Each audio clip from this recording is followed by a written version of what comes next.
弟兄姊妹平安，今天是2023年的11月16号。今天的经文是诗篇123篇，士师记第2章第6节到15节，启示录第16章第1节到第7节。今天要跟大家分享的主题是上帝的愤怒。上帝会生气吗？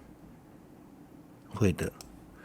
就如同我们昨天在谈到某些教派的人，他们不读旧约圣经，其中一个原因，他们说旧约的上帝很残忍，圣经里对外邦总是杀戮。上帝的确是一位严格的上帝。就以10诫中的第2诫来说，不可敬拜偶像来论，上帝就说他是一位忌邪的上帝。但是我们知道，事实上无论是新约的上帝或是旧约的上帝所描述的都是同一位，都是满有慈爱怜悯的上帝。那一位违背上帝呼召旨意的先知约拿，他在约拿书第4章这样描述上帝，所以他就祈祷说：上主啊，在我离家乡的以前，我不是说你一定会这样做吗？就因这缘故，我竭尽所能要逃往他施。我知道你是满有慈悲怜悯的上帝，你不轻易发怒，有丰盛的慈爱，会改变心意，不惩罚人。所以上主啊，让我死吧，我死了比活着还好。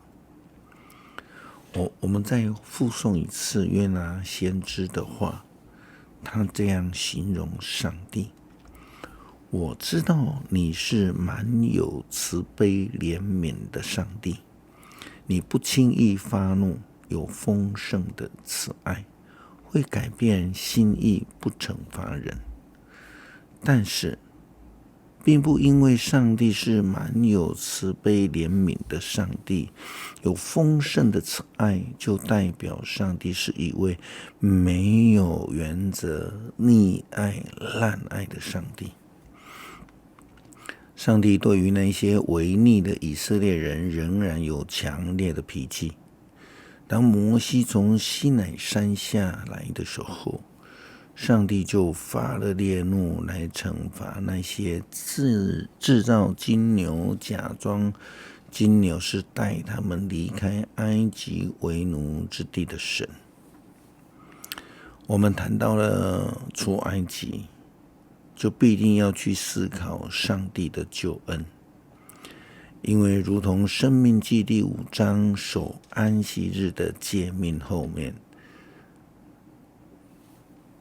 摩西的话提到，要记住，你曾经在埃及做过奴隶，我上主你的上帝以大能力把你抢救出来，所以我命令你，你必须遵守安息日。所以蒙受上帝恩典的人，就是要用真心实意的敬拜上帝，以纪念上帝的慈爱与救恩。士师记第2章第6节到第9节的经文提到，约书亚死亡的时候，以色列人的状况。圣经这样说：约书亚遣散以色列人民，他们就各去占据自己分得的土地。约书亚在世的时候，以色列人民都侍奉上主。他死了以后，那些亲眼看见上主为以色列所做一切奇事的长老们还活着的时候，人民仍然侍奉上主。上主的仆人嫩的儿子约书亚110岁的时候死了，他被安葬在自己的土地，在加什山北边以及以法莲山区的廷拿西拉。第二代出埃及的以色列人，他们是进入迦南地的第一代人们。他们在约书亚还活着的时代，仍然坚守上帝的律法，诚心的敬拜上帝。但是后来到了下一代人，他们却不知道上帝为以色列人所做的一切事。这是谁的问题？这是上一代领受上帝救恩的人，他们没有忠诚的执守上帝的诫命。圣经申命记第6章这样教导以色列人说：上主你们的上帝命令我把以下的法律诫命教导你们，好使你们在占据的那片土地上遵行。你们和你们的子孙要终身敬畏上主你们的上帝，服从他。借着我传达给你们的一切法律诫命，这样你们就可以享长寿。以色列人啊，你们要留心听，并且要遵行，这样你们就会照上主我们祖先的上帝所应许的事事顺利，成为强盛的国家，在那流奶与蜜的肥沃土地上定居。以色列人啊，你们要留心听，上主是我们的上帝，唯有他是上主。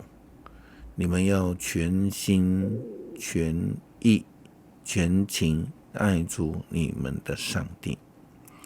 今天我要向你们颁布的诫命，你们要放在心里，殷勤的教导你们的儿女，无论在家或是出外，休息或工作，都不断的温习这诫命。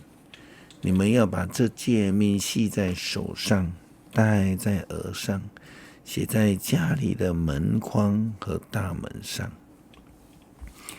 上帝明确的要求了以色列人要世世代代的教导下一代，要遵守一切的法律和诫命。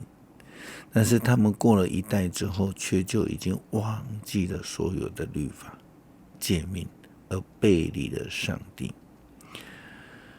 那一代的人都死了，下一代的人却不知道上主以及他为以色列人民所做一切的事。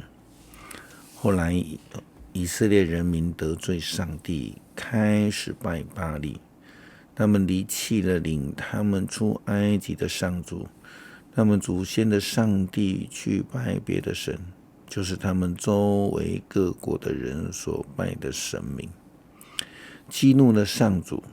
他们离弃上主，去拜巴力和亚斯他路，因此上主向以色列发烈怒，把他们交在掠夺他们的人的手里，交给四周的敌人，使以色列人不能再抵抗敌人。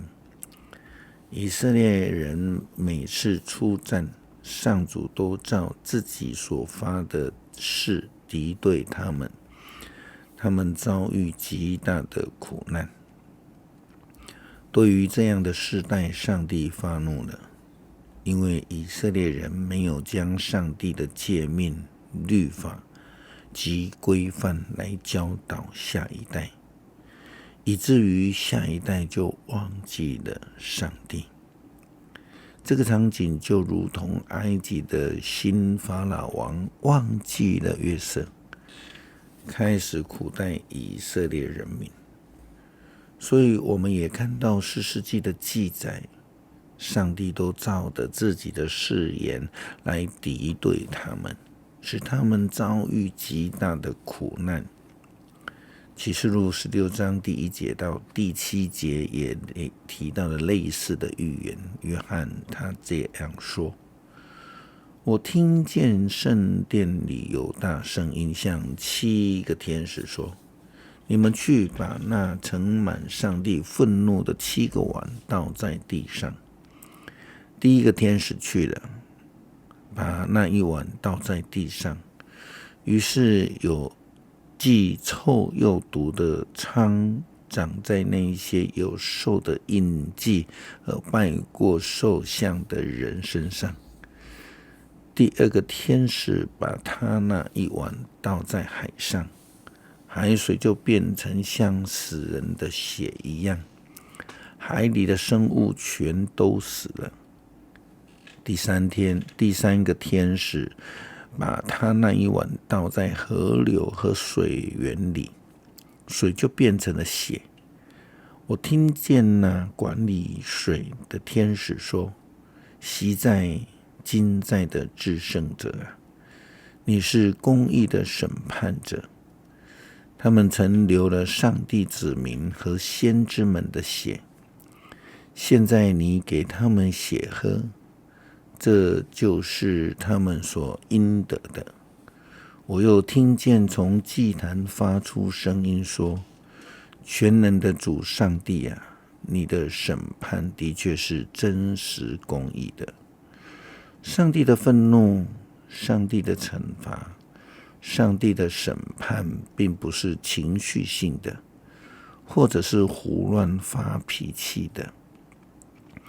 圣经告诉我们说，上帝的审判的确是真实公义的。基督徒当谨言慎行，特别是在教导下一代的信仰这件事情上面，让自己所作所为得到上帝的接纳。诗篇123篇，在天上掌权的上主啊，我仰望你，正如奴仆倚靠主人，婢女倚靠女主人。上主我们的上帝啊，我们仰望你，直到你怜悯我们。上主啊，求你怜悯，求你怜悯我们。我们已经受尽轻蔑，我们已经饱尝富足人的戏弄，受过了骄傲人的欺凌。谢谢上帝赐下救恩，让我们在生命当中得以献上感谢，诚心实意的敬拜上帝，记得上帝之恩。